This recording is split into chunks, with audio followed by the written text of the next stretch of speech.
It's been a long road since the original Kicker christened that first pickup truck. It kicked off a car audio renaissance, and upgrading your music in a vehicle was a requirement. America's music machines became living loud over your passion, your emotion, your existence. Outdoors or on the open road, your sound is Kicker.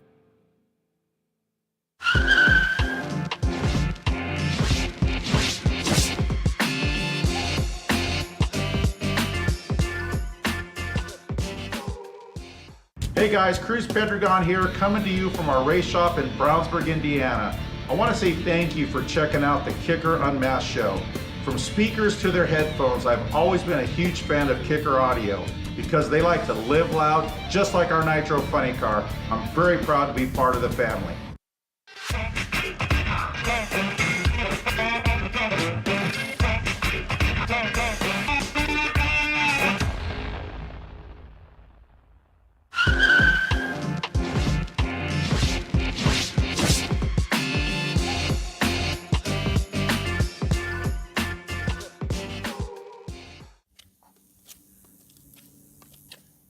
Oh, howdy. Delmar Hogwallop here, coming to you from outside Mildred's Bait Shop and Lingerie. Want to appreciate you all coming, giving a look-see in on the Kicker UnMasked show. Those folks at Kicker, salt of the earth, make some of the finest gear ever tickle your ear. So, mighty fine of you to come take some time off and check them out. And remember, whether you're looking for night crawlers or nighties, Mildred's is your place. So once again, hey, son, put down that armadillo and get some pants on. Oh, my Lord, kids.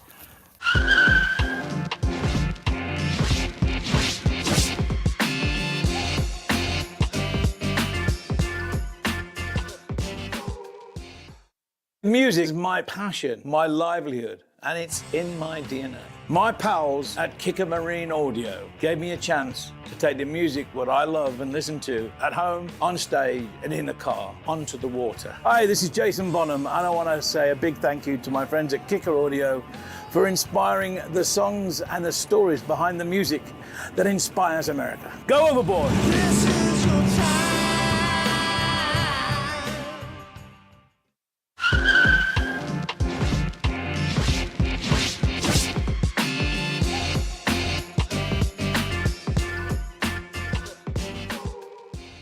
The Kicker Quad Box is the most insane, ground-pounding, bass head-loving, preloaded subwoofer enclosure we have ever offered. It consists of 4 L7R 12-inch subwoofers. It has a total power handling of 2,400 watts RMS, and it's tuned at an amazing 31 hertz. Here to tell us more about it is Kicker's very own Jeremy Brown. Hi, my name is Jeremy Brown. I've been with Kicker for 22 years. I work in the research and development department. In the early 2000s, I would run the Gates Bronco at shows like Daytona. We would do hair tricks, 48 10-inch subwoofers with 48 1,000 watt amplifiers. Really big build back in that day. We were able to develop some high output enclosures that were up above the 170 dB mark. We set a few world records with some of those enclosure designs and our woofers. We learned a lot about high output enclosure designs during that time, and we've been able to bring that to our product lines today.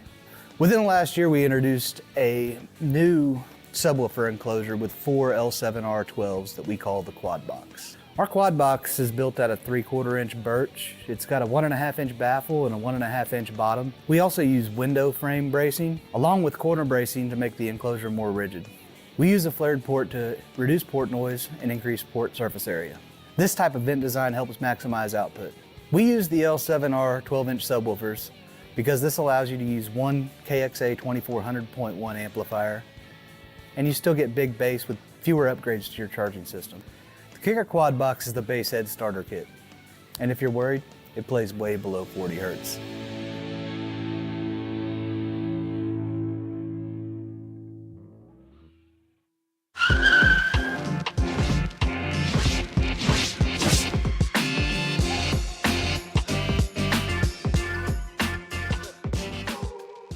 I'm Steve Irby. I'm the president and the founder of Kicker. Back in high school, I was playing in a rock and roll band, and needed a bigger speaker for my keyboard. And I went to my dad and asked him for $300. I remember the newspaper kind of dropped, and he says, "Is that something that we could build?" 2 or 3 days later, he came home with a book on audio, and it had plans for building speakers. We built a speaker enclosure and put an amp on it, and I played my keyboard through it, and it sounded really good. I graduated from college and went to grad school. I began to realize I don't want to be a sociologist, and decided that I was going to drop out of grad school and start a speaker company. I had about $12,000 that I had inherited from my grandparents. It seemed to make sense to use it to start a business. And so we bought woodworking tools, we bought plywood, and we got plans from the Alltech Lansing company for building these big voice of the theater speakers that a lot of bands used. We started building those in the garage and just selling them to local bands.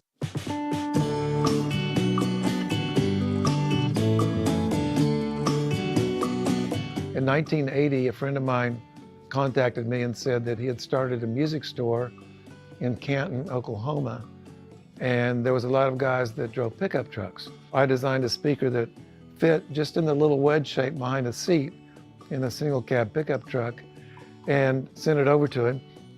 And he called me back a few days later, and the guys love this speaker, we need more, and you know what they call it? And I go, no, what do they call it? And he goes, well, they call it the ass kicker.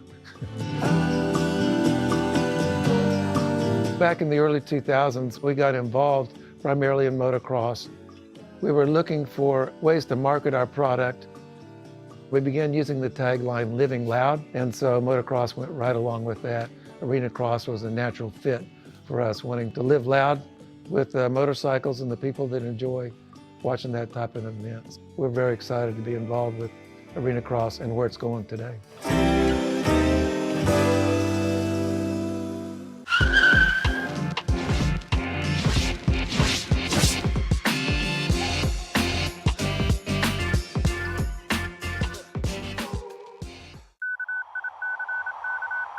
Do not attempt to adjust this transmission. We have assumed control.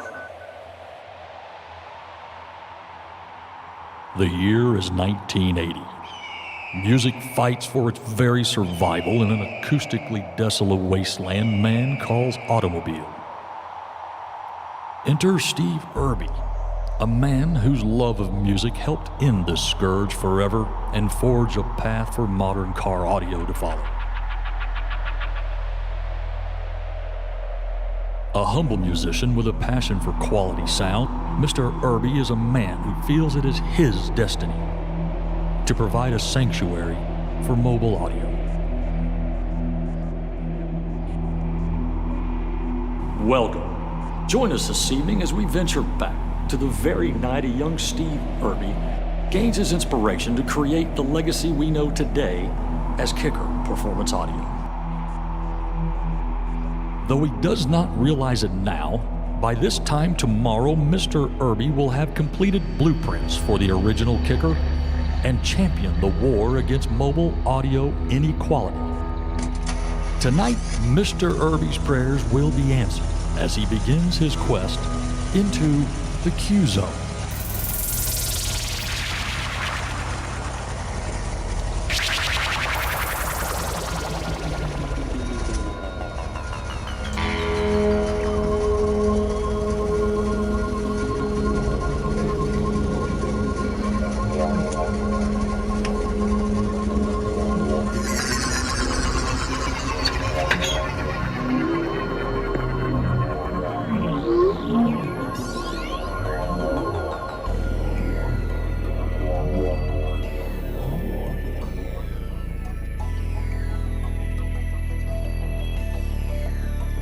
Kicker L7QB8. With roots dating back to Kicker's inception, Mr. Irby and his team of engineers have achieved an unrivaled level of design and functionality. With extraordinary bass and a minimal footprint, the L7QB8 utilizes a seamless quarter-inch extruded aluminum housing, allowing optimal internal air volume for the subwoofer. This exclusive design provides exceptional strength and stability. Like the original Kicker, the L7 QB8 incorporates a unique passive radiator to minimize required airspace while optimizing the efficiency and frequency response of the subwoofer. Opposite the passive radiator, the L7 QB8 is equipped with the all-new 8-inch L7 square subwoofer. The 2016 L7 features an aluminum basket for exceptional strength and thinned aluminum heat sinks for efficient heat dissipation. Kicker's blue lace spider, solo cone 360-degree back bracing, and a laser-etched cone brace combine as a single ultra-rigid unit. The result is increased clarity, higher volume, and added reliability. The square cone features over 20% more surface area than round subwoofers. It's attached to a Santoprene surround, then stitched to the cone for long life and durability. This surround features Kicker's patented ribbed corners, which fully dictates cone motion and extends surround life. At the base of the unit, a pair of custom-formed flanges integrate seamlessly with an extremely low-profile mounting system, consisting simply of a mounting plate and bar. Once installed, the overall height of the enclosure is only 9.5 inches. This profile is small enough to work perfectly in countless trucks, sedans, and SUVs. Once again, Kicker sets a new standard with the groundbreaking design and unparalleled performance of the all-new L7 QB8.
Good evening, Kicker friends and family. This is Aaron Malin coming to you from the Kicker UnMasked studio. I'm with the Kicker Tech Force. My studio is much smaller than this fantastic studio. You're probably wondering, hey, where's John Myers tonight? Well, he had so much fun last Tuesday night working from home that he decided not to come in tonight either. No, I'm just kidding. He's actually getting ready for a trip. He's headed out to Lake Havasu. He's going to tweak and tune some boats out there for us. So he'll be headed out to meet with Jeff. If you guys remember Jeff from last week, that guy with the crazy boat installs, yep, those guys are going to hang out and tune boats together. Also, we have a special guest tonight, Mr. Joe Hobart. Joe is from our research and development department, and we're going to spend quite a bit of time with Joe tonight because he is the master of all things Class A, B, C, D, E, F, G, H. I forget how high they go, but he's going to get into that. So he's going to be our expert tonight, and we're going to spend some time with Joe. So remember that we are here every Tuesday night, 7:30 Central Time, and we'd love you to be with us. So please like and subscribe so that you're notified that we're coming up on Tuesday nights. So a little bit of housekeeping, as we always do to start off the show. We've got our staff here tonight. Tim, if you guys remember Tim, cameraman, he's also not here again. Now, he's married, he's done his honeymoon, and he's now at Rough Country in Tennessee. Ernie, can you pull up my laptop real quick? I want to show Rough Country. So Rough Country is a aftermarket builder of wicked vehicles. And so Tim took our new Ford Bronco out there, and they are building an exceptionally rough country truck for us. So this, of course, is not actually ours, but this is their website, and they have all sorts of cool toys to add to just about any vehicle. But since we're talking about Bronco, that's what we're going to look at tonight. So that's where Tim is. That's why he's not running cameras. But we do have Amir running cameras tonight. Now, Amir is actually in our shipping department, but Amir said, yeah, I'd love to fill in for Tim. So he's working the camera. This is his first time. So if I'm a little out of focus, it might be Amir's fault. It might just be I didn't shave today. We're not sure exactly. But at the end of the night, we're going to show you Amir so he can become part of the family. Of course, we've got Ernie running the boards. We've got JW doing everything in between. And of course, Bill Frog. What would a show be without Bill Frog? Speaking of Bill Frog, we are running a poll. Hopefully you noticed that poll. That poll is on YouTube, and did it get it up and running on Facebook? Yeah. Yes, and on Facebook. So we have a poll question. We'd like all of you to give us your input on that. And I believe that poll was, what amplifier is your preference? Class A, AB, Class D, or we even threw in vacuum tube. So we want you to give us your input on what is your favorite design of amplifier. And then at the end of the show, after Joe has dropped his knowledge, we are going to ask you again what you would like. And we're going to see how the poll has changed depending on how you feel about what you learned tonight. So please go to the poll, check that out, and we'll have the results a little bit later. Giveaways. Oh, last week we gave a MechMan alternator. John, I love you. We gave away a MechMan alternator with MechMan, and hopefully you have, what the winner was it Nathan? Is that what the winner? I forgot his name exactly, but hopefully you have been in contact with MechMan because they're going to make sure they get the exact right alternator for your particular vehicle. So if you haven't yet been in contact with them, please get in contact with us, and we'll make sure we connect you guys so we can get you taken care of. But giveaways for tonight, these will look pretty familiar to you. Once again, hey, would you go to my laptop, please? We've got the grand prize, which is the Cush NC Bluetooth headphones. Now the Cush NC, just to remind you, these are noise canceling. That's what the NC is for. And these are fantastic if you want to get on an airplane and take a nap or listen to some great music or just watch a movie. They're also great around the house. They are Bluetooth. They also come with a cable. So in case your Bluetooth runs out of power, you can just plug it into your phone if you still have a phone with a phone jack on it or a headphone jack on it. You also get a Kicker koozie for the frosted beverage of your choice, and of course a Kicker Unmasked Live t-shirt. So that is the grand prize tonight. Second place is a set of Tabor 2 wireless headphones. These are also fantastic sound quality headphones. The main difference is you do not get the noise canceling technology. But you also get a Kicker koozie and of course a t-shirt. Now last week we asked if you guys would send us some t-shirts, pictures. You guys, girls wearing your new Kicker Unmasked t-shirt, maybe standing by your car or showing off your gear. So we'd like to start seeing those pictures come in. So please take pictures of yourself, do a selfie, have a buddy take it, whatever. We want to see your new Kicker t-shirt and your Kicker system or just your ride in general. Third place is a EB400 wireless earbuds. These are, again, in-the-ear earbuds. These are great for noise isolation. They're not noise canceling, but they are noise isolation, and they are water resistant. So these can take a beating. They're great for working out or going swimming or just hanging out at the beach. You also get, of course, Kicker koozie and a t-shirt. So those are the prizes tonight. You can enter at kicker.com/UMweekly. Kicker.com/ is that this way, I guess for the camera this way, UM Weekly, and that's where you can enter to win. So that's what we're giving away tonight. Let's see. Oh, some events. We got events coming up. Last week we talked a lot about Desert Storm, and of course that is still on the horizon. Let me check the dates to make sure I get it right here. April 20th through the 24th. So April 20th through 24th, that's actually one of the reasons John's not here tonight, because he's preparing himself to go to that event. So that is going to be in Lake Havasu, which is in Arizona. If you have some time and you've got a boat, or you just like the boating lifestyle, please go check that out. If you take a look at our screen here, the Desert Storm Poker Runs is one of the highlight events of that. And JW actually corrected me over dinner tonight. We were talking about what the poker run is actually like, and it's a little different than I explained to you last week. There are actually floating stations. So, for example, we have a Kicker boat out there, and it'll be anchored to a particular spot in the lake. And you and your boat, you will come up alongside our boat, you'll get your poker hand, and then you'll speed off to the next event. So it's a little bit different than I described it to be, but still a heck of a lot of fun and a great interactive event. So if you're out there, please take some pictures, send us some pictures, check out the Kicker boat. It's an unbelievable experience. I guess we showed pictures of it last week, and oh wait, maybe here's one. If you're looking at my screen here, there's some incredible boats that are at this event. A lot of people out there too. So that's a really good time. So if you're available, check that out. Next event I wanted to talk about was the Skills USA. I introduced you all to Skills USA on the last show. And just a quick rehash on Skills USA. So if you're in a trade school, or maybe you're in high school and you're headed to go to a trade school, Skills USA is an organization all across the country, and they set up contests for you to compete in whatever skill you've chosen. They have 107 different categories from which to choose. Everything from cosmetology to culinary to, of course, mobile audio, window tinting, HVAC. At the contest in Atlanta, they actually will build tiny houses inside the convention center. So this is a pretty big deal. Now, if you're in high school and you're thinking, hey, what am I going to do with my life? And car audio appeals to you, clearly if you're watching us tonight, car audio appeals to you, check out Skills USA and see if you can get involved with this organization. I think you'll really appreciate what they can do for you. You'll notice here, they focus on personal skills, technical skills with academics, and of course workplace skills. So that's their 3 pillars.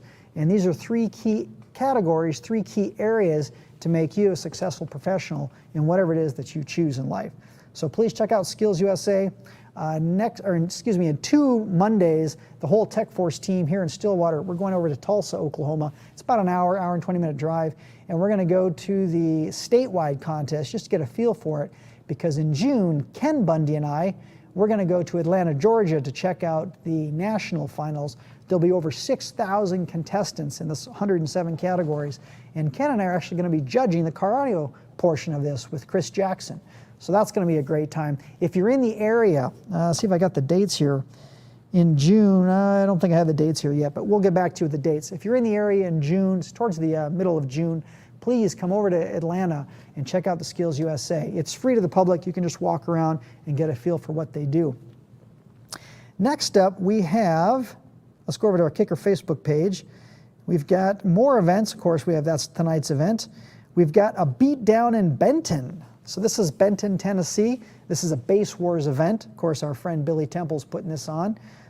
Billy does a great job for us, and we are the title sponsor of the Bass Wars. And so Billy's going to be working hard at that event. That is, Saturday, April 16th. So that's coming up real soon. So if you're in the area, please go check it out. Even if you're not competition ready, just go there, meet the guys and the girls, find out what it's like. And I bet you would be better off competing than not, just because of the fun level. And really, it's not so much about who's winning. It's just about having a great time with a bunch of guys and girls that love car audio as much as you do. So check that out. Another event this Saturday, at 11 a.m., Twisted Audio Creations. They're having their own Bass Wars event, and that's in Kansas City. Saturday, the same Saturday at 12. Check that out. Bass Wars in Broadwater Marina Lighthouse. Team Straight 8 Bass on the Beach. So we've actually got 3 events on the same weekend, so that's fantastic. Oh, and then Sunday, what is that, Easter Bash? Easter Bash Bass Wars, Kiwanis Covington County Fair. That should be a good time. So maybe, here's an idea, let's take some eggs, put them on the hood of the car, on the roof of the car, base it, and see how many we can break. Does that sound fun? That'd be a great idea. So that's what's coming on events-wise. I think I didn't skip anything. Oh, I forgot dinner. We should actually make a poll. What do you think we have for dinner tonight? Anybody, put it in the chat there. What did we have for dinner tonight? Anybody? I'll give you 10 or 15 seconds. What do we have for dinner tonight? Yeah, that's right, Texas Roadhouse. Woohoo! So we left it up to Joe. We said, hey, Joe, what do you want to have for dinner? And Joe said, well, what are the choices? And JW says, well, we really like Texas Roadhouse, and since Tim's not here, no one's going to complain. So Joe said, my wife doesn't like Texas Roadhouse. Let's go there. So, of course, they brought the food here for us. So, yeah, we had Texas Roadhouse again tonight. And thank you, Steve and Becky. We appreciate that awesome dinner each Tuesday night. It fuels the bodies that put on the show. So we got our giveaways, our events. Oh, share and tell. This is a relatively new segment that we're having a lot of fun with. So Bill has taken pictures, 3 pictures that I want to share with you tonight. Ernie, can you give us my computer, please? And we want to show you a couple of builds from you guys and girls out there. This is Denny Eddy. Denny Eddy, thanks for sending in this picture. Now, in this angle, it's hard to tell exactly what I'm looking at, but I think this looks like a Q-Class 12, and maybe this is a seat where the seat folds down, and maybe a sedan or maybe a hatchback or something. Hard to tell exactly, but beautiful sub and a nice looking enclosure. I like that backlighting over here. Actually, that looking closer, that looks like a port. I think that is a port. So maybe he's got 2 of these bad boys in there. So thank you, Eddie, for sharing that. That's a great image. Let's go over to our next picture here. Let me start with the off. This is the LEDs off. Check out this door panel. This looks like 2 of our Q series 6.5-inch components. Now you'll notice they got that little silver section in the middle. That's actually a billet aluminum screw-in piece that you can take this mid-range driver and mount the tweeter coaxially depending on your install and the limitations or how you want the imaging and staging to be. So you just simply unscrew that piece, screw in the tweeter, and now you've got a coax. Or you can take off the tweeter and put that billet aluminum piece back in there. So he's got 2 of our 6.5-inch in there, and then it looks like probably 2 of the crossovers in here. It's kind of hard to tell in this image, but he's actually hidden the image or the crossovers in there behind the door panel. And this was, Denny Eddy again. Thank you, Denny. That's a great couple of pictures. The next one is the same door panel, but it's got the LEDs on it. So check this out. That is beautiful. And actually, that does have the tweeter coax mounted. I'm guessing this may be the rear door. So he's got the tweeter coax mounted in the rear door, again with that crossover, and that's a nice finish. So thanks, Denny Eddy, for sharing those images with us. And one more I want to share with you, actually 2 more. This is pretty nice. Look at this down-firing enclosure. Now, as you're probably aware, we offer preloaded down-firing enclosures in a huge assortment. But this one clearly was custom made because there's a plexiglass window in there. So it looks like a Comp RT, maybe a 10 or 12 down-firing. And it looks like there might be a couple of them in that enclosure because you can kind of see back under that seat there. It looks like the enclosure extends further over. So it looks like maybe a couple of 10s or 12s down firing. Very nice work. And this is Dave Martin. Dave, thank you very much for sharing these pictures. Beautiful enclosure. I bet it pounds too. This is the final picture for tonight from our listeners, our watchers, our readers. This is from Brandon Boyd. Now check this out. It looks like a 2401, I'm guessing, and maybe a 400.4 KXA series. Looks like a couple of 15 L7Q class, and I'm guessing these are probably air canisters. He's probably got some air ride on this truck. So it looks like no back seat, but you know, heck, if you're single, who cares, right? Got no kids, what's the big deal? But beautiful truck here. So thank you very much, Brandon Boyd, for sharing that image. Very nice install. We love getting these things from you guys and girls. The next segment, actually, John, this was John's idea. So some of us are novice installers, some of us are intermediate, some of us are like, oh my gosh, we're unbelievably good, right? Well, we all had to start somewhere. So John suggested, why don't we show some, less than professional install images? And so we've got a few we're going to share with you all tonight. So check this out. This is can you pull this up, Ernie?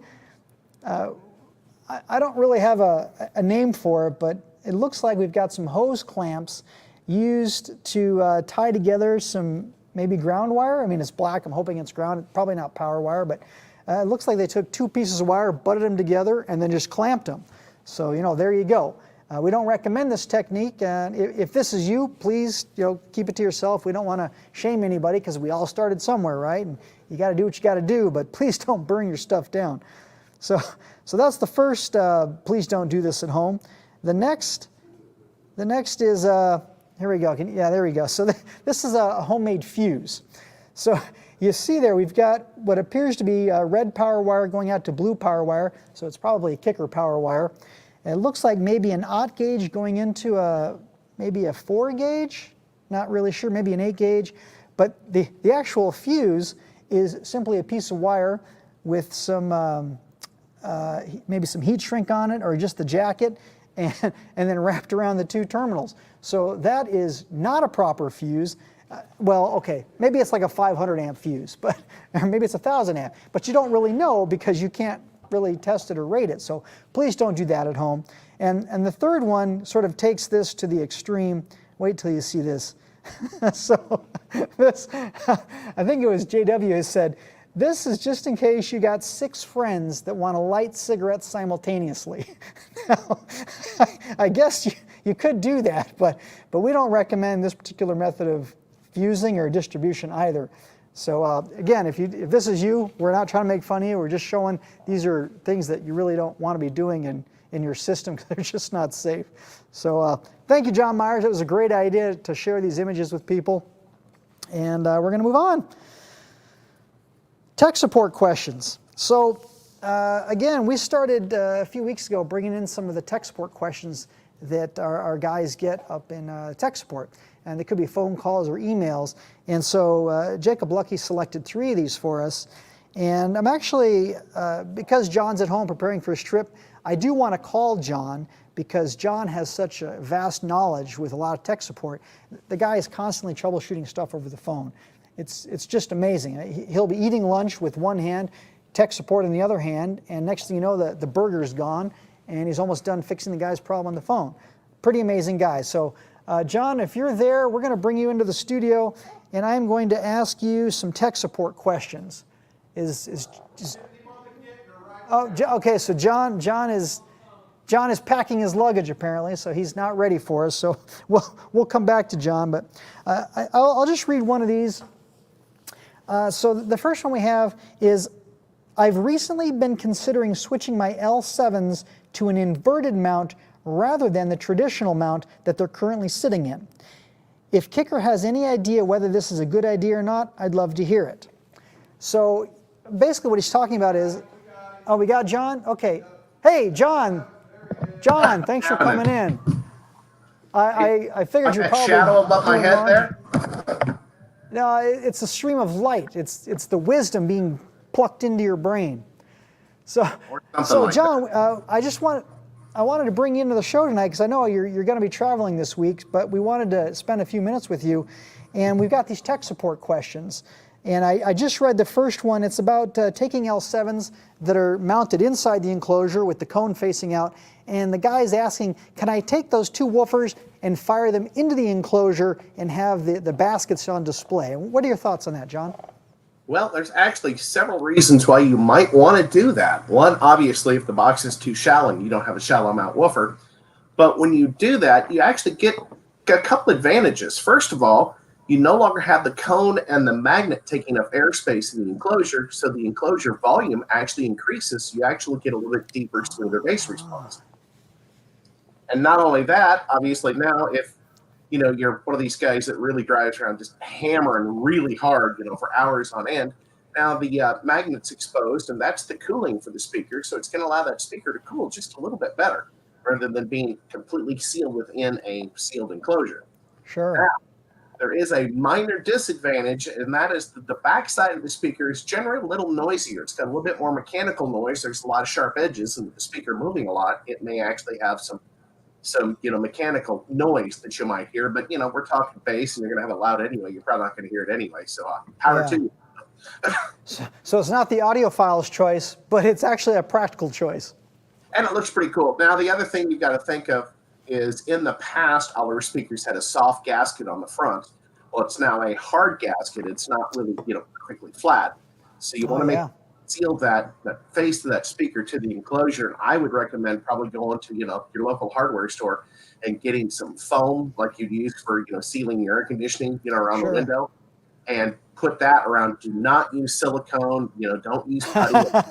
It's nasty. And of course, if you use silicone, if you ever take that speaker out, you have to pry it out, or dynamite, or chisel, and you pretty much ruin the enclosure and the. But just make sure you got a good seal. But there's really no problem with it at all. I mean, that's one of the reasons why we make the back of the speakers look nice too, because people do like to show them off. Okay, well, thanks, John. That's great. That's actually, you thought of more things than I thought about. So that's awesome. And by the way, Aaron, thanks for filling for me and taking care of things while I've been away. And look forward to getting back right there live in the studio again real soon. Well, if you'd ever stop traveling, we'd love to have you back in the studio.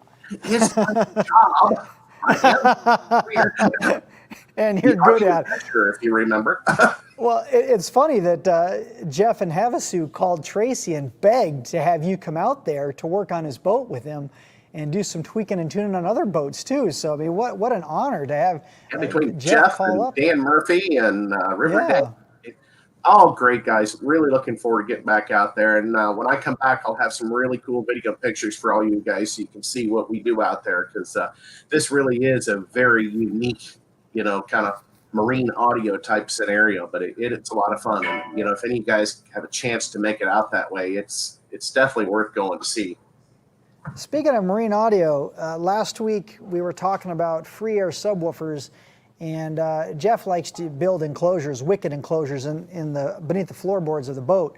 But we do have a question about using 12-inch L7S Soliberics free air. So, John, how would you use an L7S free air, or even would you choose to do it? What are your thoughts? Well, when we actually do say that speaker is marine rated if you mount it in a sealed enclosure, because you got to keep the water off the backside of the driver because it doesn't have a sealed motor structure.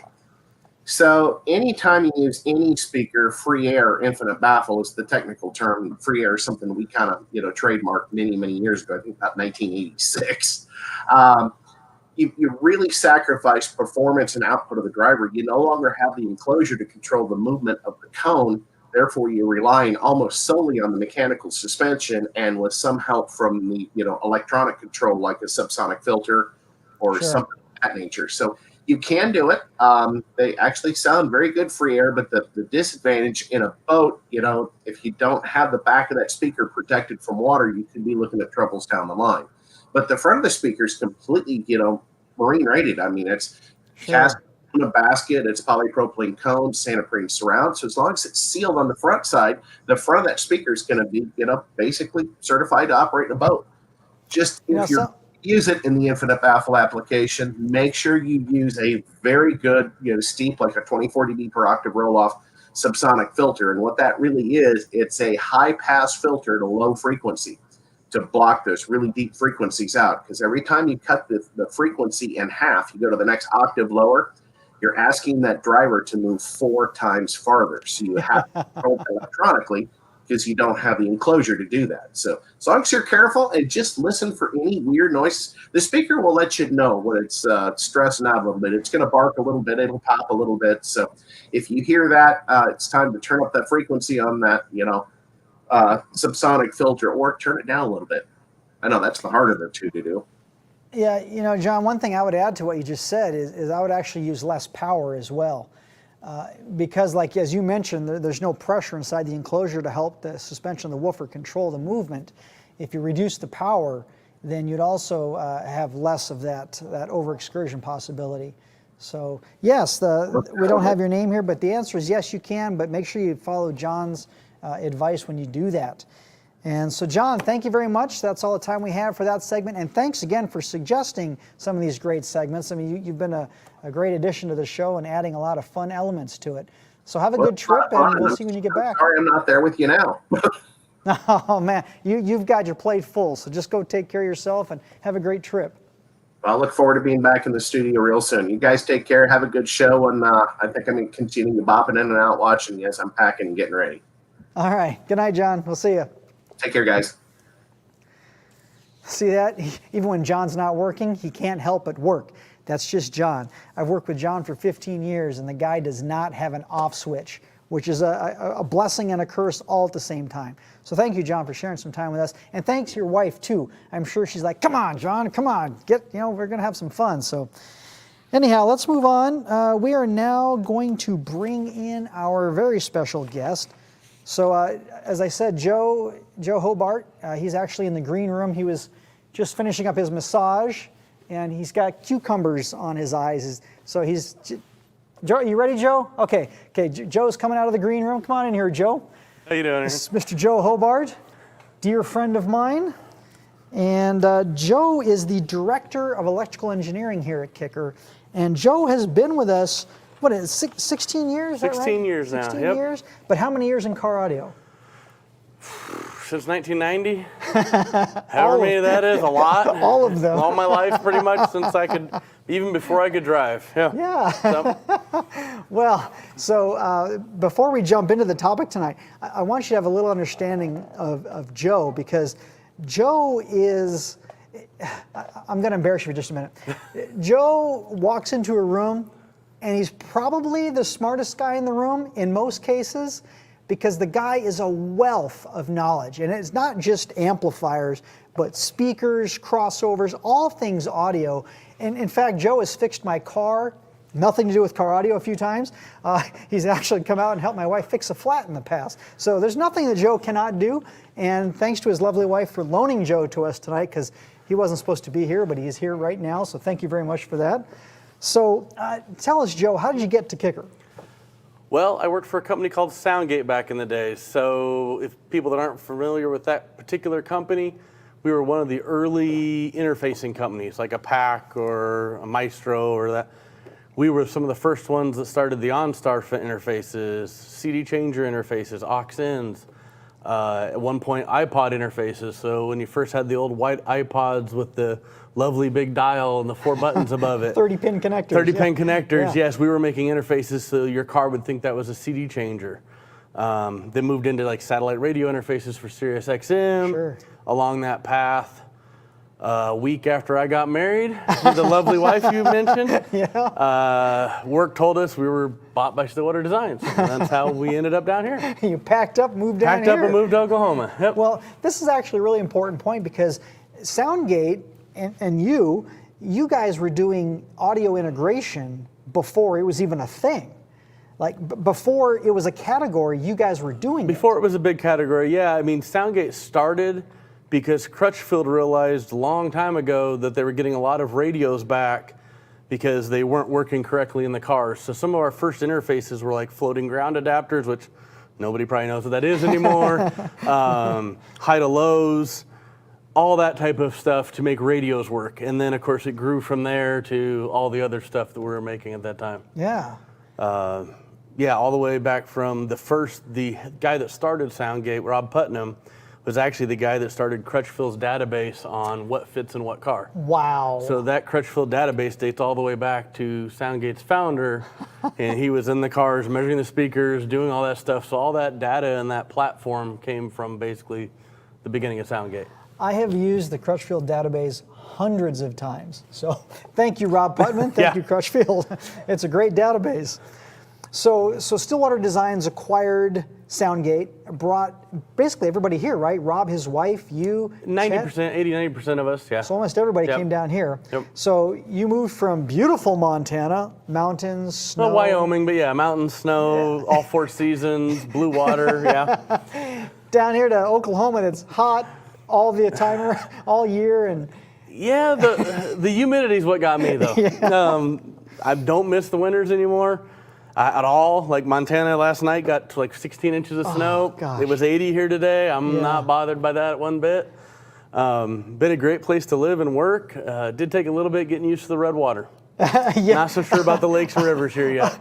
Okay, so where he's from, all the fresh water is fresh. Like you could drink the water. Blue and green, yeah. Here, it's all red clay, dirty, muckety muck water. So you don't really want to be drinking it. Or, I mean, playing in it in a boat, One thing, okay, yeah, but you don't but- want to be swimming in it because it's not quite Everything right. comes out, if it's white, like brown. Yeah, that's just how it is. So, okay, well, let's dive into our topic. The reason we brought Joe on, as I said, is that he's an expert in amplifier topology, amplifier design, and he leads the team of men and women that make Kicker amplifiers what they are. So first of all, we want to talk about the different topologies.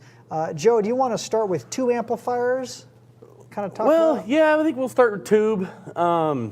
They kind of play into A, B, C, all the normal stuff. So let's start there, right? Okay.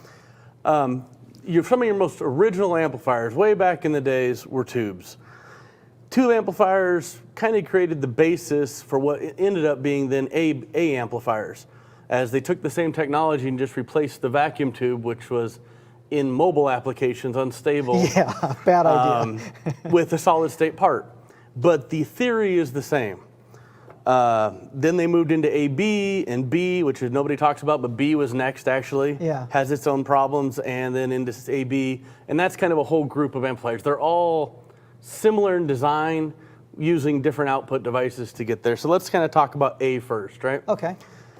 So A amplifiers, if you guys have some old school, audiophiles in here, you'll remember like the Alpine Class A amps and some Soundstream Class A amps, and there's a few other brands that had Class A amps sprinkled in around there, and they're kind of known for being dynamic, powerful. Everybody says they sound wonderful, and some of that comes down to is, in those cases, in those amplifiers, the output devices are always biased at basically 50%.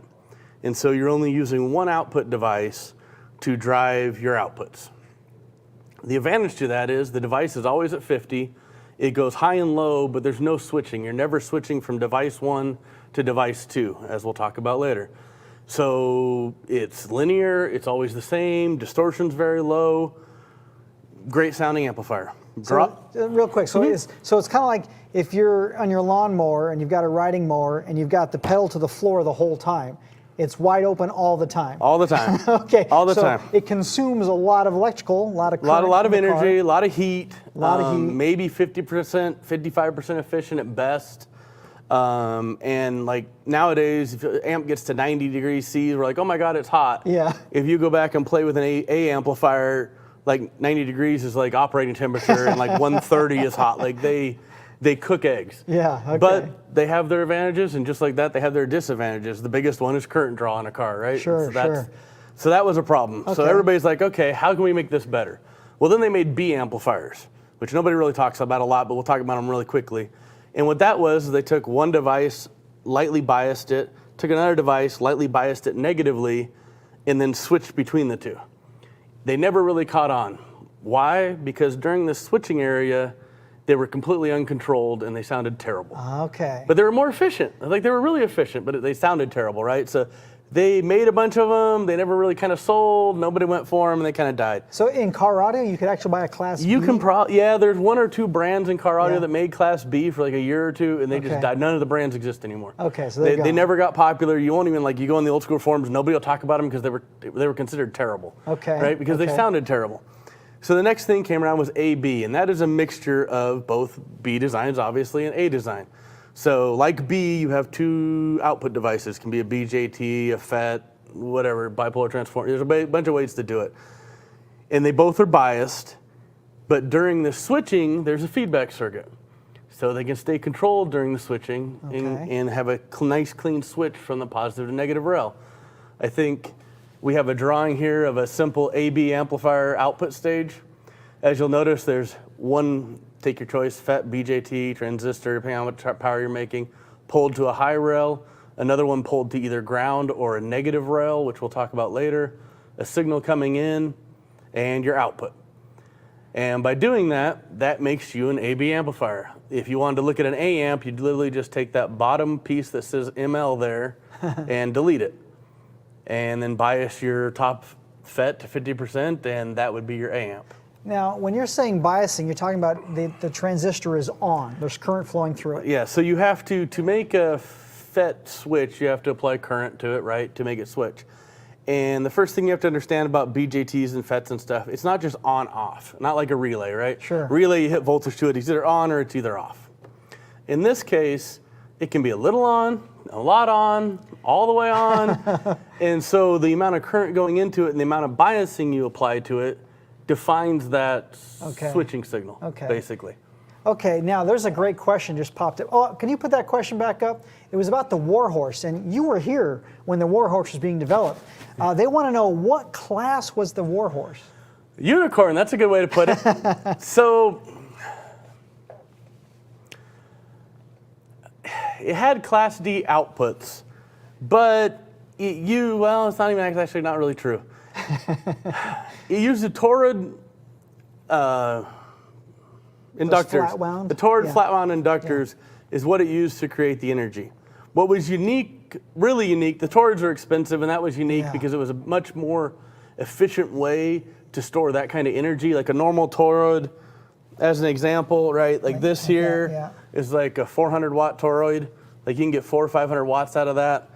So you can imagine a 10,000 watt toroid would be, huge. Yep, so the planar transformers that they used, they were able to basically use those to create energy for each output. What was unique about that amplifier is instead of rectifying, like we showed in that picture, the positive wave and the negative wave back into each other, they kept them separate on the outputs of the amplifier. So you actually had, instead of just being one speaker there with the high-low wave you see, you have one output that just has the high wave and a second output that just had the low wave. By doing that, it allowed that amp to be about 10% more efficient than any amplifier design of its day, or even today, to be honest. What kind of efficiency are we talking about? 90-95% in the output stage. Wow. So the only losses you really had were in the power supply stage. Okay.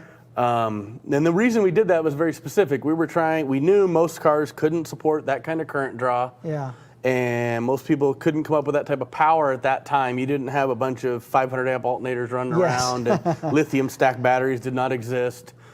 So it was all about efficiency back then, and we wanted to do something different. That is kind of where that amplifier came from. I don't know what we would call it. We called it a planar transformer amplifier, and that was like the core of the technology. Sure. But it was really like a half, instead of being a half bridge, it'd be like a half wave amplifier on the outputs, because each side was a half wave, and we had a feedback circuit that helped mesh them together like a AB amplifier does as you crossed. The engineer that made that, Common, went on to make our IQ amps, as some of you probably have seen, the DSP-based amplifiers from almost 8 years ago now. Time seems to fly as you've been here a while, I know. And he's an audiophile. And so everything he did was as good as he could possibly do it, right? It was always had to be the best thing it could possibly be. He wasn't fast, but he wasn't was fast, but he was really good when he made an amplifier, right? Yeah. Still use IQ in a bunch of my cars today. It's kind of become my de facto throw in the vehicle to start with. But the Warhorse was unique, and I guess unicorn's not a bad word for it. Planar amplifier is probably a better one. But if you're going by type, it's really like a half wave full bridge amplifier. I think they got it, so let's move on from there. That's a little weird. It's not available anymore. If you can find one, buy it. They're fantastic. Okay, so we finished off with Class AB. Yes. Now, Joe, before we start talking Class D, we got to get something out of the way. Does Class D mean digital? No. It never has, never will. It's not digital. Can you say it again, please? No, it never has, never will be. It's not digital. We might get there someday, but we do not have a digital amplifier start to finish at this point. Because at some point it has to be rectified back into analog audio. So, you know, it's not fully digital. You could argue that amplifiers with DSPs in them that do it A to D at the beginning and all the way to the output stage, they're pretty digital. Like every analog to digital converter. Yeah, happens at the front, right when RCAs come in, we turn it into digital, and we have some amps that are like that. Yeah. And from that point on, The signal is I2C or I2S. So it's I2S, goes all the way across, gets into the DSP, comes out of the DSP, and then goes to the amplification stage digitally. But when it hits the Class D amplification stage, it gets converted into a PWM signal, which, yes, PWM can be used for digital communications in some cases, but in the case of a Class D amplifier, that is not what it's being used for. So no, not digital. Thank you, Not Joe, digital. for clearing that up. It's being used to carry audio. It is not digital. So what is Class D then? Class D amplifiers are a little interesting. They, unlike tube A, B, C, AB, all those amplifiers are, I'm losing my word right now, are basically always biased, always on. Those amplifiers are always draining some power. There's always, on the output section, current draw happening. So with no music, they're still drawing current. They're still drawing current out there. There's still, the FETs are slightly on. Okay. Right? There's always some biasing happening to keep that stuff switched.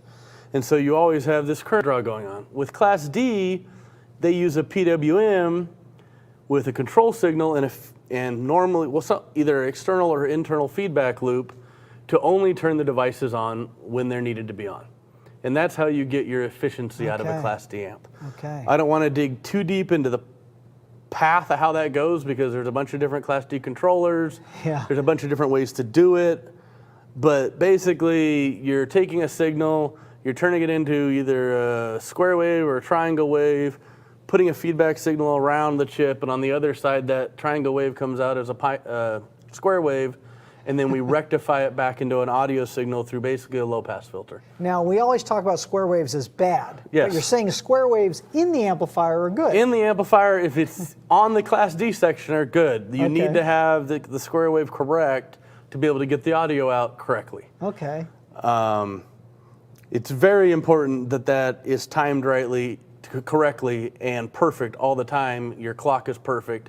So Class D amplifiers, yes, more power, cheaper right now, right? Yeah. When I first grew up in the 90s, power was $1, $1.50 a watt. Yeah, Like good you wanted power. 1,000 watts, you were paying $1,000 to $1,500. That was just how it was.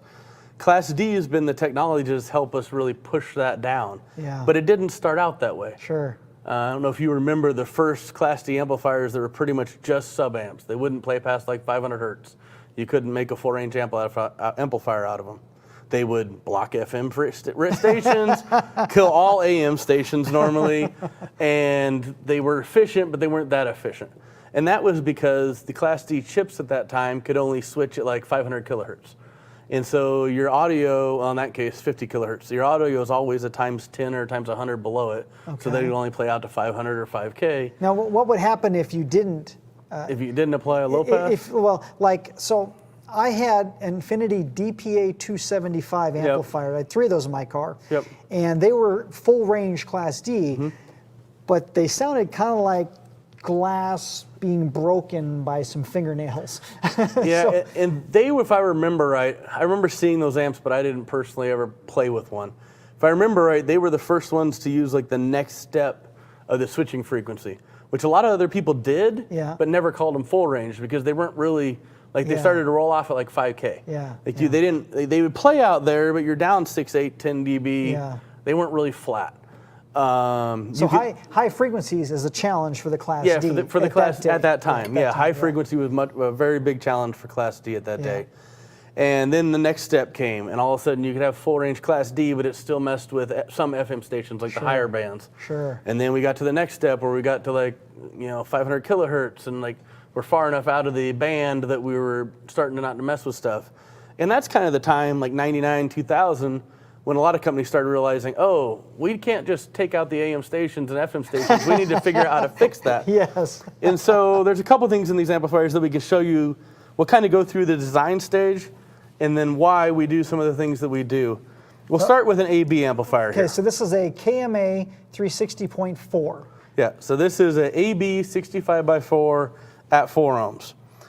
As you'll see, our power and ground is down here on this side of the board. You'll see we have a couple filter caps on the input stage and this inductor here. Why would we have an inductor on the input? Noise, I'm guessing?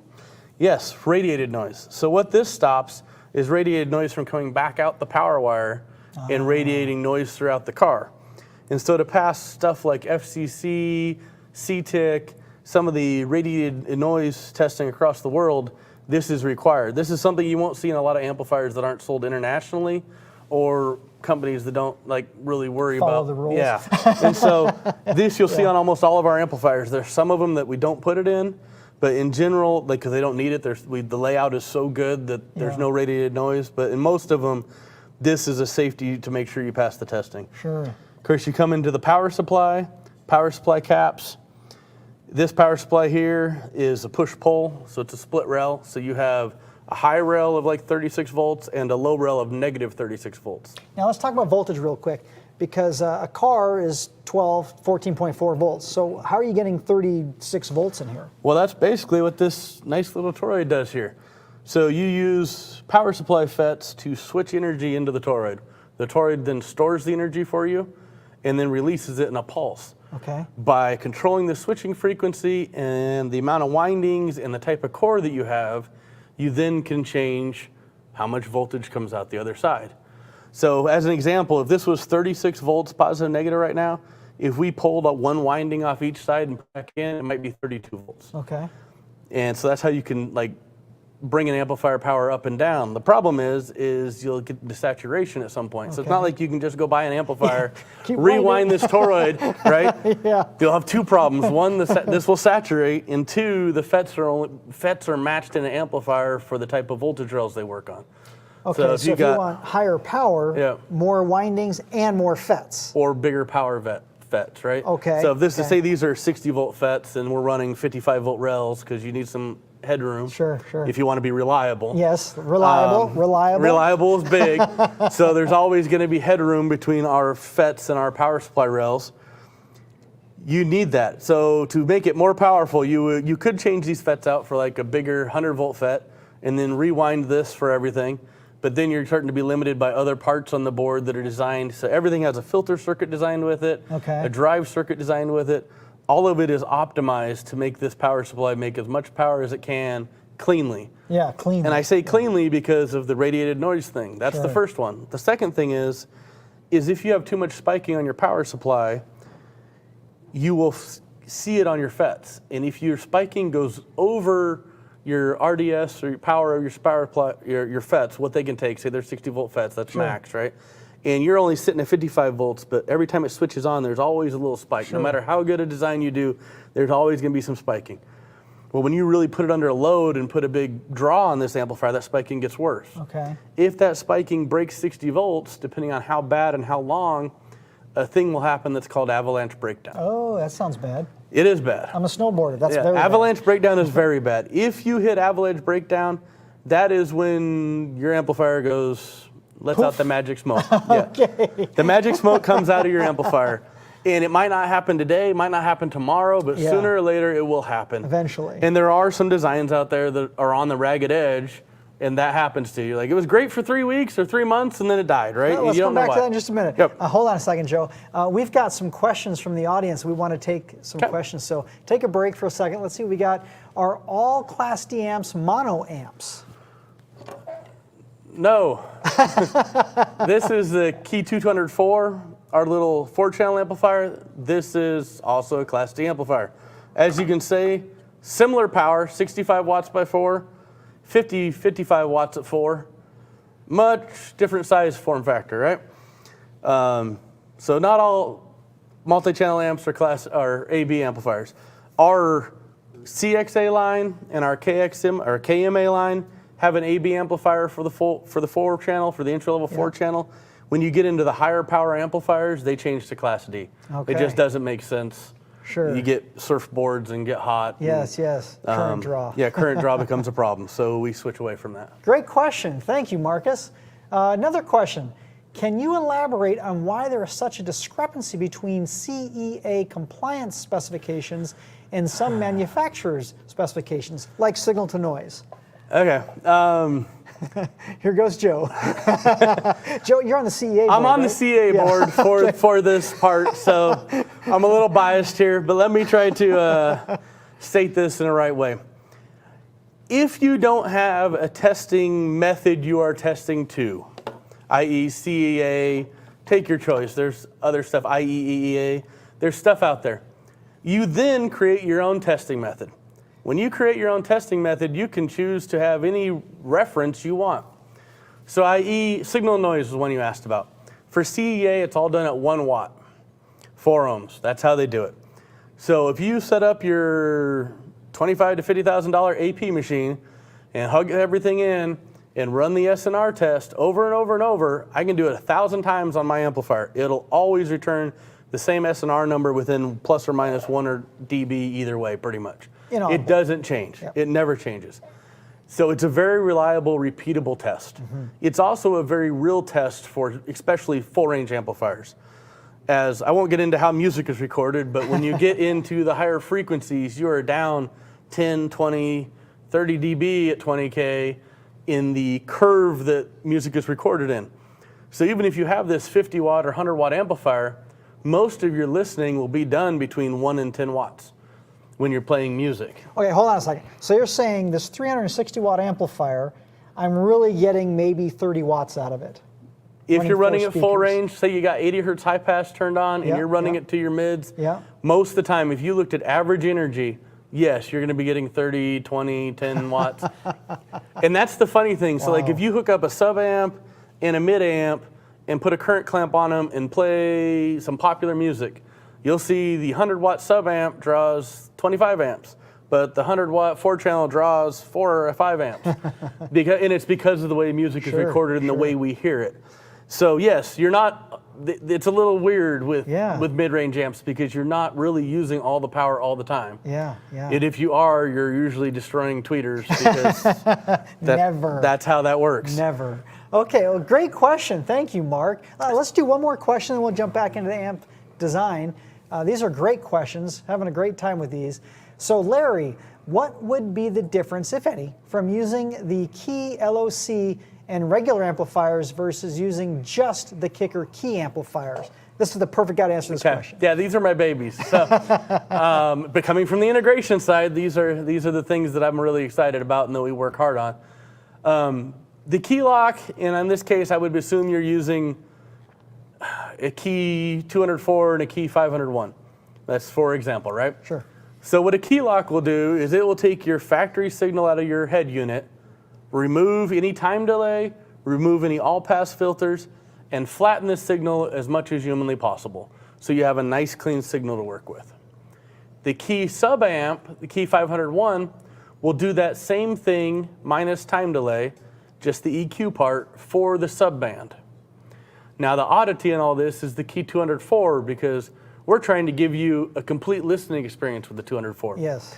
So we're trying to do an actual like live microphone acoustic response tune in your car. So instead of trying to make everything flat, what the Key 204 does is run a bunch of sweeps, some pink noise.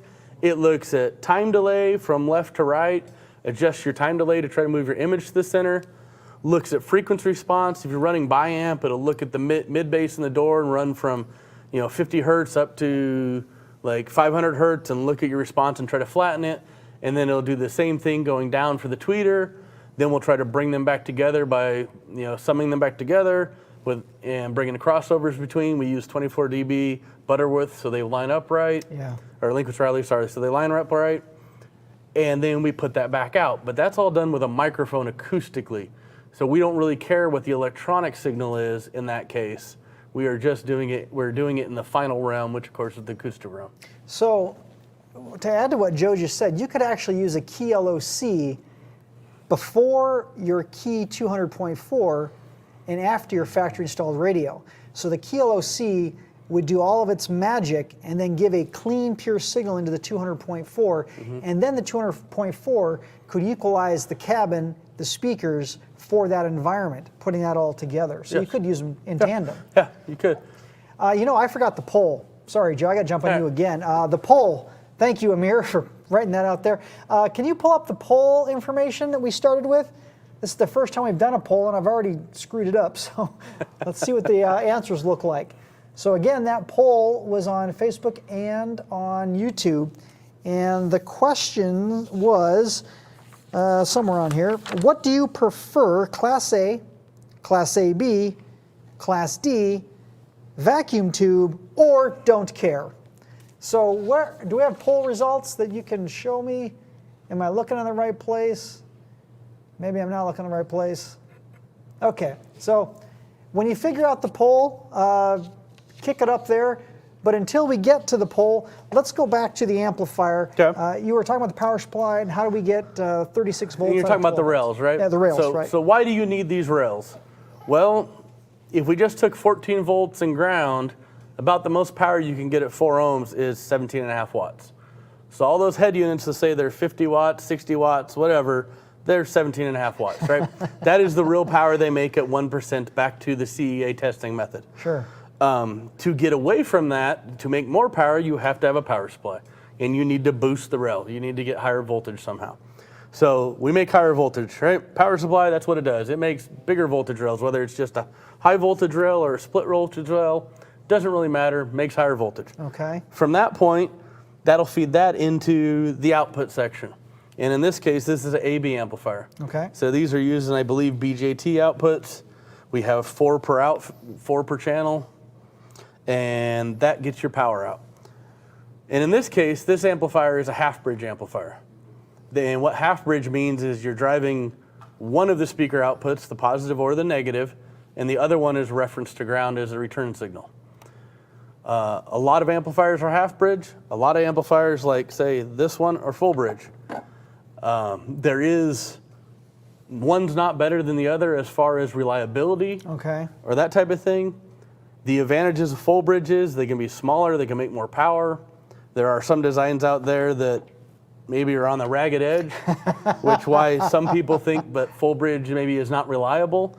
But we have quite a few full bridge amplifiers in our line, and we sell hundreds of thousands of amps a year. And looking at return rates and failure rates, there's literally no difference between them. So as long as they're designed correctly, the argument between full bridge and half bridge, really there isn't one. It comes down to how did they design it.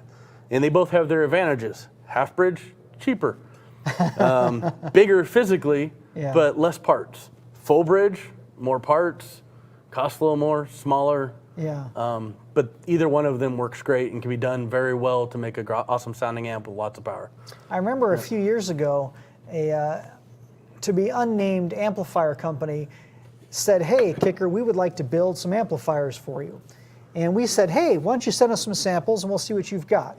And so they came in to the testing lab, and what happened with those amplifiers?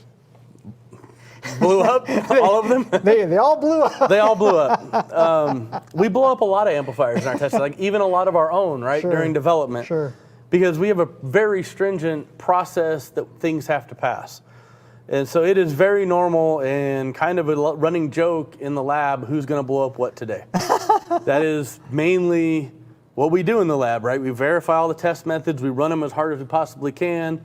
We make sure that like there's no spiking we were talking about, no avalanche breakdown. Yes. We make sure SNR, CMRR, which we haven't talked about, but we can.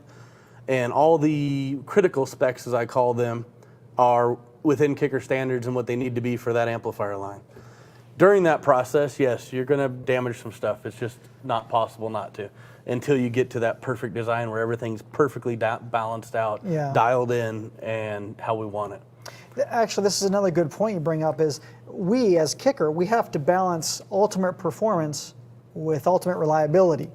So in order to give the customer, you, ladies and gentlemen, an excellent experience with the Kicker amplifier, you've got to find that perfect balance. We do. I don't know of anybody that puts as much testing time on an amplifier as we do.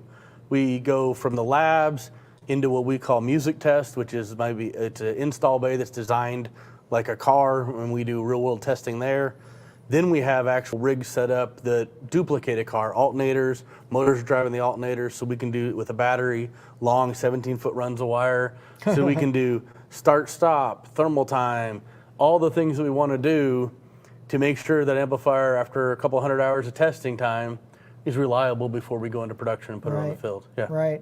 Yeah, because if it's going to have the Kicker name on it, Mr. Irby's going to let us offer it to our consumers, it's got to be great. And if it's not, it comes back to me. Yeah. Joe, why are these breaking? Yep. So for me, my biggest thing is the reliability and performance, right? That is our two staples that we stand on and our two pillars.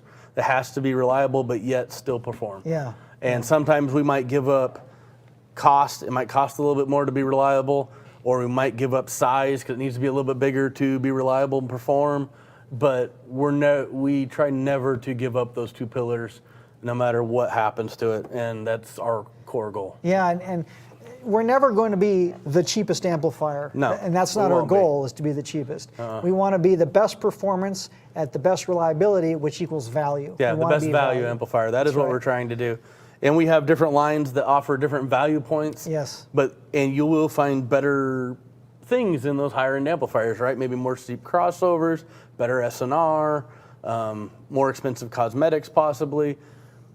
But in the end, all of them, doesn't matter which one you buy, the design goal is power, reliability, and value for the consumer. So I'm trying to find, oh, here, I found the polls. Oh, excuse me, Joe, I finally found the polls. Okay, so what amp design do you prefer? Class A, 6% of you guys and girls said Class A is your choice. Class AB, 26%. And then Class D, 60%. So obviously we're heavily weighted Class D. And 9% tube. I'm actually curious, does anybody in the audience have tube amplifiers, mobile audio amplifiers in your vehicle right now? I'd love to hear about that if you do. So that is the answer of our poll right now. I don't know how to save that, but Bill, if you could reset the poll, and I want to see if those numbers change dramatically as Joe is talking some knowledge with us. So Bill, please go ahead and reset that on Facebook. And, you know, actually, I should jump over to YouTube. I haven't been on YouTube in a while. I don't like watching myself after these shows. It's just awkward. So let's see the polling on YouTube. I think it's about the same, right? Here, let's go full. Okay, I do not want cable TV. Okay, here we go on YouTube. We've got, oh, I guess I don't see the results here. Scroll up. Okay, I'm scrolling. It's not, whoops. Okay, still learning YouTube polling.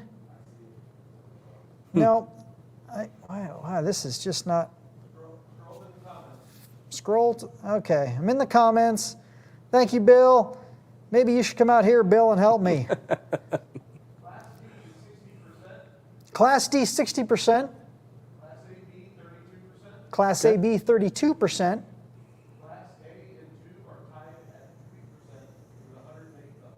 Class A is tied at 2%. So roughly the same numbers. So that's interesting. Okay, so go ahead and reset the polls, please, Bill, and we'll see if those numbers change dramatically as we go through the evening. We do have another question. Can we pop that question up here? Let's see what these folks are asking. Greg, on a factory head unit, I'm going to have my key in 4-channel mode and kiss lock to the sub-amp. Well done.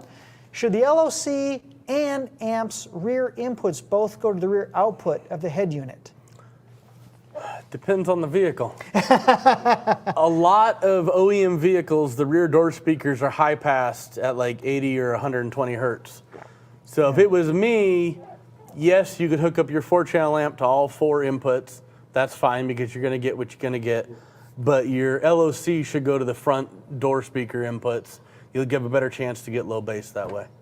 Now, the key LOC can actually tell you what kind of signal you're working with. It has a testing mode. It does, but he's saying kiss lock. Oh, kiss lock. Yeah. I'm sorry. Yeah. Yeah, if he was using a key LOC, he could play pink noise, turn up the input stage, and see if they were full range inputs or not. And the other way to do this, of course, is to use Kicker.com under the tech section. We've got how to make an inexpensive RTA using some cables and a kiss lock. Yep. And you could actually use your iPhone, your iPad, your Android device, and you could probe those speaker wires and see the frequency response before you start tapping into things. Yep. So that would be a better way to do it.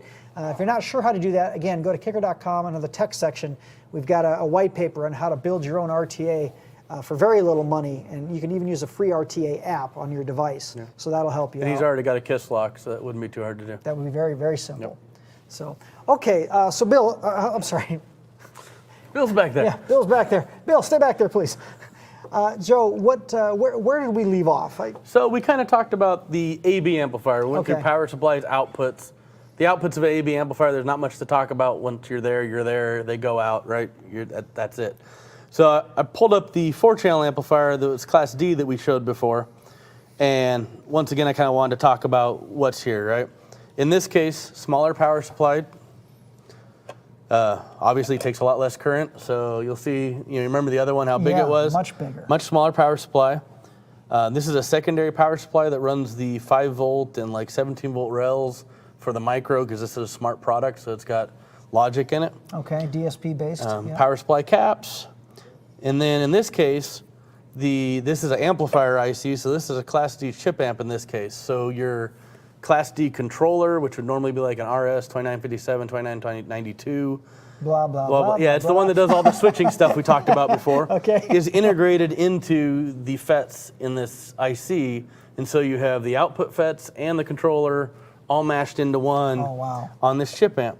So your power supply FETs and your power supply diode, this is what rectifies everything above to get you that nice, in this case, it's a 25-volt rail.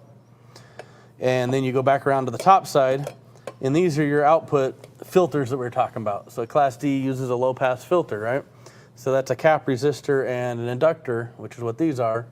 And as that triangle energy goes through there, it filters it out and turns it back into audio. Okay. So you get a nice smooth signal just like you would out of an AB amp or an A amp or tube amp, take your choice, and off you go. Now, you mentioned earlier that this is the Key 204, Yep. and this is one of your babies.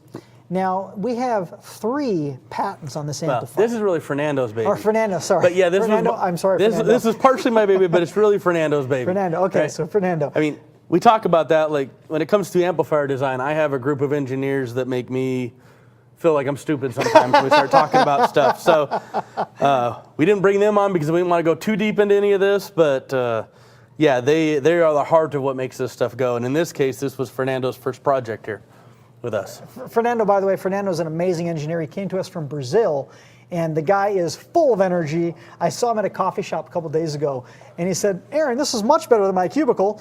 And he was designing amplifiers right there at Aspen Coffee. Yeah. So what are the 3 patents on this amplifier? So there are 2 around the auto-tuning DSP. One is how you pick what you're doing. The other one is around how he does it in the software.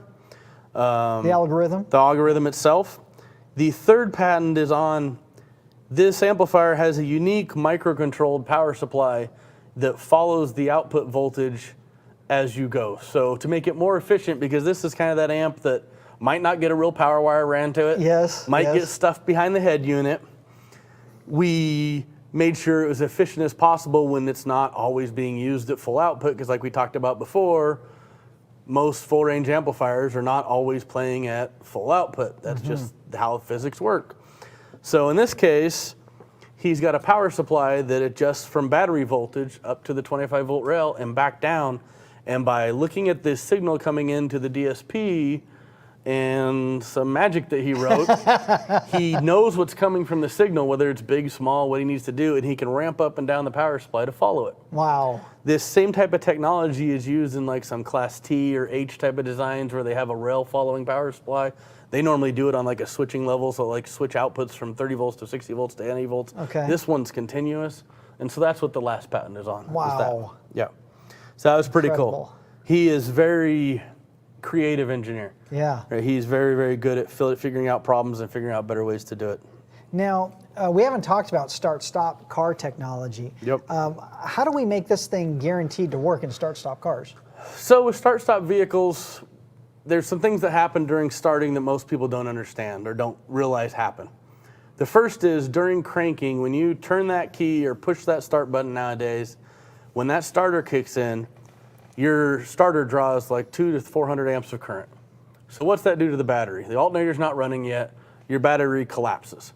So the voltage drops down somewhere between 6.5 to 8.5 volts, depending on the car, the health of your battery, the state of everything. And that happens. So you get this dip. And then that battery, as the car starts cranking and starts turning over, that voltage slowly starts to climb, and then once the alternator spins fast enough to get the alternator going, it starts to shoot back up. and it jumps way over 14 volts and then comes back down and balances. What the problem is for a typical amplifier like most people make and what we used to make, anything under about 10.5 volts would cause the Class D IRS chip to get unstable, which then can cause the amplifier to go let the smoke out, which is you don't want, right? So that's why most amplifiers have under voltage protection, if anybody's ever wondered. It's because the switching gets unstable, things start to cross conduct, and stuff goes bad. It's like going forward 50 miles an hour and slamming your car in reverse real quick and see how your transmission likes it. Don't try that. Not a good thing to do. Do not try that. Cross conduction is bad. So what we've done is this amp specifically, because of the way it's done, it works down to 5 volts. So it won't make the full power at 5 volts, but it'll continue to play, do everything you need, and then once your car comes back up, you're just, nobody knows the difference. This is fully stop-start compliant up to the U.S. car maker spec plus some. Plus some, okay. Plus some. This is very, very advanced as far as how low it will play. Even our, say, like CXA 801, which is this amplifier, and our any of our CXA line now. Best-selling amp in America, 4 years in a row. Yep, almost makes 1,200 watts.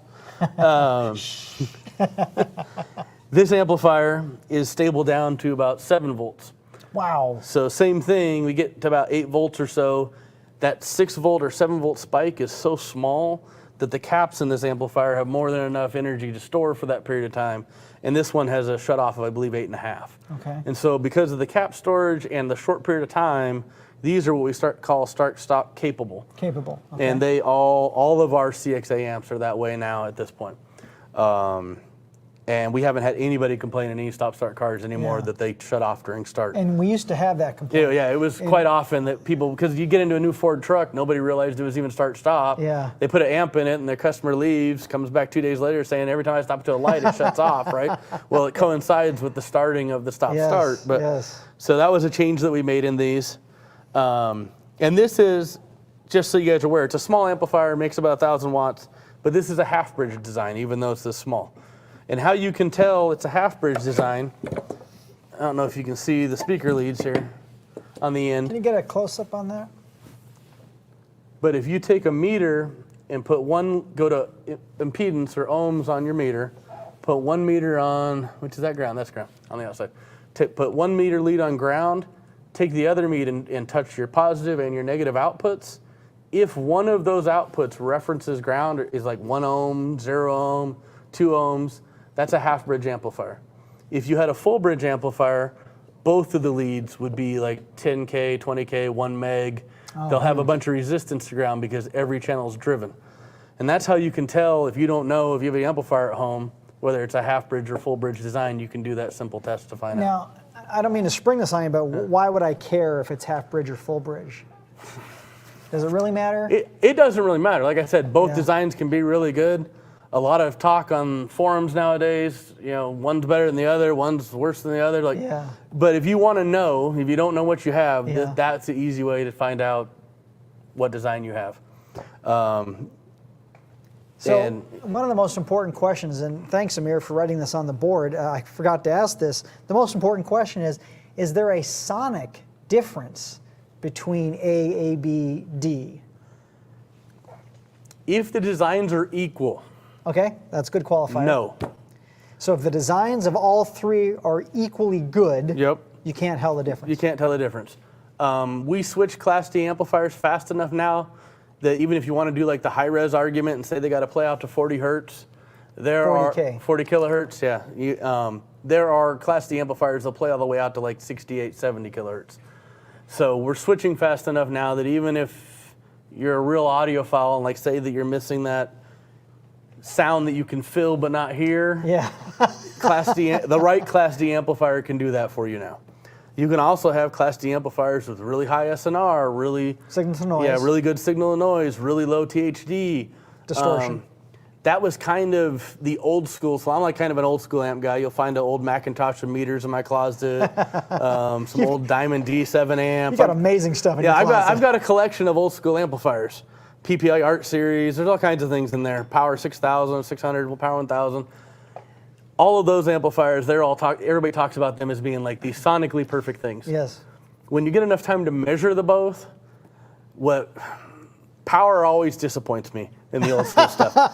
Like, you test the amp and it might make power, but it barely makes power.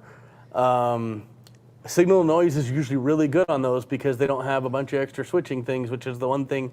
For a long time, I would say in the early stages of Class D, switching noise always affected SNR. Sure. So it was really hard to get SNR 1 watt, let's clarify that, Yeah. 1 watt, 4 ohm SNR, to get it above 80 dB or so, or 75 dB even. And that made Class D amps kind of sound a little dirty maybe. Yeah. Because you had a higher noise floor, a little more THD. Now, a lot of our Class D amps, like even this one we showed earlier, sit, if you look at a power curve on them, they'll start out at like 0.1, go down to like 0.05 or 0.01, all the way across until they hit the power supply and then go up to 1%. So across your listening level, they're really, we call them 1% amps because that's where we rate the power at, but where you're really listening to them at is like 0.01 or 0.05 or 0.001. Inaudible, Yeah, it's completely inaudible. So the Class D technology's come far enough now that if all things equal, you use good inductors, good output, good layout. Layout is, I cannot stress enough. You could take the exact components out of this amplifier, copy this thing, A to A, and lay it out differently, and it will not be as good. And it will not be as good. You'll have less power, you'll have more noise, you'll have all kinds of stuff. So the layout, who's doing the layout and who's controlling that is almost more important in some cases than the parts that are in it. Wow. And that was one of the things when I started doing this job from where I came of reversing vehicle buses. Sure. Blew my mind because when doing those interfaces, layout was kind of important for switching frequencies and the audio path, but it wasn't critical. Okay. In these things, the layout is critical. You would be better off having a little more room to make a layout perfect than you would buying the more expensive inductor per se, or the more expensive FET. And so we spend more time spinning boards, changing layouts than we do replacing FET parts, that stuff. Every once in a while you have to replace a part because it just didn't perform like you expected. Sure. But most of the time when you get into testing, we're talking about spiking and that type of stuff, that's normally layout problems. Okay. And so you spend more time trying to fix the layout than you do anything else. And that's one thing, like say Fernando has learned that lesson quick and is really good at layout. Good. Really good at layout. Let's take another question. I see we've got quite a few questions. So Bill, give us another question, please. Joven, you're asking, does Kicker use Sanken transistors on any of their our amplifiers? That's a brand, I assume, right, Sanken? I don't believe so at this time, no. Okay, so no, we don't use Sanken. Is there a brand that we use that he may have heard of? There's a lot. And they keep changing, I know. With COVID, it's been even more interesting. But New Japan Radio, TIST parts, there's a lot of different parts that we use in there. Output power stuff can be anything from a TI chip to IR chip to, there's a lot of options, just depends on the amplifier that we use. Okay. There's not like it's not like we carry one FET and one transistor setup from one amp to another because a lot of times they aren't optimized for that new design. Sure. So. Next question, Ronnie, thanks Ronnie. Why is the KXA 2401 gone and will we replace it with something? Be patient. Be patient. Joe knows a lot more that he can't say. Let's just say 2023 will be a good year. Yeah, so just be patient. Ronnie, go ahead and buy a KXA on eBay or use whatever. Use it until Joe can tell you more. Next question, please. So, Notorious RVH. Kicker question, KXA 400.4, my first Class D amp on the mids and highs, well, they sound good. There's just something a little unnatural sounding. Is it just me or is the difference in the bias? Boy, that 404 is a clean amplifier.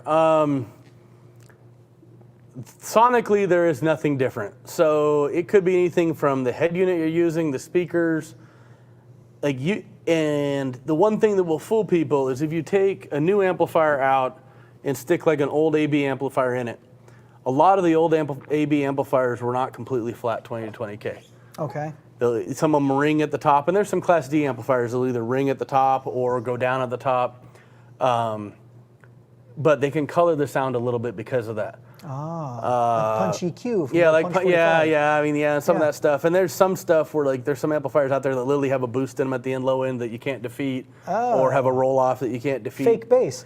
Yeah. But no, there is sonically no difference. Now, the one thing I will say is, depending on the AB amplifier, it might have more headroom than the 404 does. Okay. I.e., the 404 makes 100 watts by 4, right? And it'll make up to like 122 watts, 23 watts before it really starts hitting into THD. But there's some AB designs, depending on what you're using, that would get to 150. So that headroom makes it sound more lively when you turn it up. Sure. Because you have more power. That's pretty typical in some of the older designs on the 4 ranges. The sub amps were where I was always been disappointed when I do testing. Yeah. They were not what they claimed to be, but the full range amps were always normally pretty strong. But there's sonically nothing different. You can do a waterfall plot, you can do a frequency response, you can do all the tests you want to do and look at them, which are way more accurate and precise than our ears are. Sure. And you can't hear it. What I would say is add a DSP and find somebody that can tune it for you. Because that technology with a small 20 watt or 40 watt by amp will always sound better than a 100 watt by 4 amp. Because there's so many acoustics in the car that get in the way of the stuff sounding like the artist intended. The DSP can overcome that. Sure. That is the biggest thing you can do at this point. It is complicated and it is a learning curve, but it is by far the biggest thing you can do to advance your sound in your car. Good DSP. One more question. Jeff asking, how does the KISS lock differ from the KISL? Okay. Very big difference. Very big difference. The KISL is designed to work with new Kicker amplifiers only. It is basically 2 wires that come out of an RCA bonded together that allow you to tag onto your speaker leads with just a couple butt connectors or solder, or please don't do anything else, but use one of those 2 methods, and then plug that into your amplifier. It doesn't do any conversion or filtering of the signal. It feeds the DC of the DC offset from your factory head unit into the amp, and it feeds the signal into your head unit. That is actually a very good way to go on pretty much every modern Kicker amplifier we make.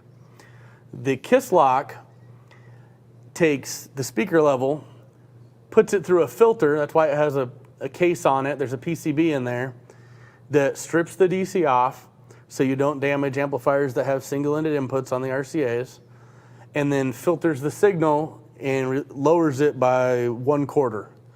And why we do that is our amplifiers have pretty high input voltages, but not all amplifiers are like that, and this is made to work with everybody. Our amplifiers will take up to 40 volts in on most of them, which is more than almost any automotive system makes, except for a couple Audis and Porsches that I know of at this point.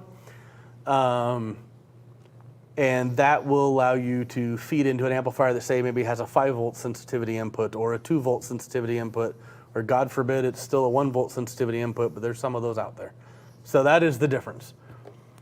We are, thank you. Well, I'm sorry, we're running out of time. I just realized I'm having so much fun. We've got like 8 minutes left. This is going to be a 2-day show.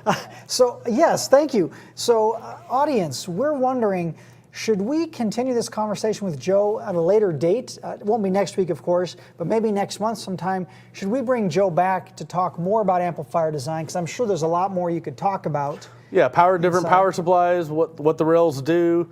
We can talk about what the testing is, what they go through. There's all kinds of other things we can go to, and it doesn't have to be just amplifiers, but we can go into fusing would be a great one that I brought up before. Oh yeah, fusing. And it doesn't work like you think it does, so that would be a good one to have a discussion about. Okay, so we'll definitely have Joe back then. And I also want to do that poll again. Before Joe hops out of the seat, can we bring those polls back? I guess that's me, right? Bill's saying, Aaron, you've got the polls in front of you. What are you doing? Okay, so on the Facebook, I'm going to start with Facebook. Can you pull up my laptop real quick? It looks like Class D. We're up to 71% Class D. So you've made some believers today. Thank you, Joe. Well, made some believers. It's the best bang for the power you can buy. There's no question. Tube is now at 0%. No one wants a tube amp. Not in a car, in a home with a little like high efficient speaker setup, great. Or a guitar amp, like yeah, Ernie's guitar got. amps, Yeah, great. like that. Motor vehicle environment's not good for tube amps. Just not good. No. Okay, and let's go over to YouTube now. Apparently, if I look in the right place, I can find the poll. There it is. Got it. Okay. So we've got Class D 60%. Class AB, people are still 31% are still Nothing wrong wanting. with that. So yeah, but I think the numbers have swung a bit still. So Yeah. well done, Joe. You've got some people believing that Class D is where it's at. So again, thank you, Joe. It's been wonderful Thanks for having you me. on. It's been great, and thank you, Megan, for giving us Joe for tonight. Appreciate that. And we'll get Joe on the show again. So if you step off into the green room, Nice meeting you guys. finish your Have a good day. massage. You gonna show your new guy? Yeah, actually, before I wrap up, I do want to give away some stuff, and I want you to meet Amir, because Amir's doing a great job. Amir, would you come over here real quick? I just want the audience to see Amir. Amir has been with Kicker, I want to say, not quite 2 years now. Come on, Amir. Just come out here. Not quite 2 years. Is that right, Amir? Not 2 years yet? Almost 3 years. It's almost 3 years. Okay. So this is Amir. Come on here, get in the shot. This is Amir.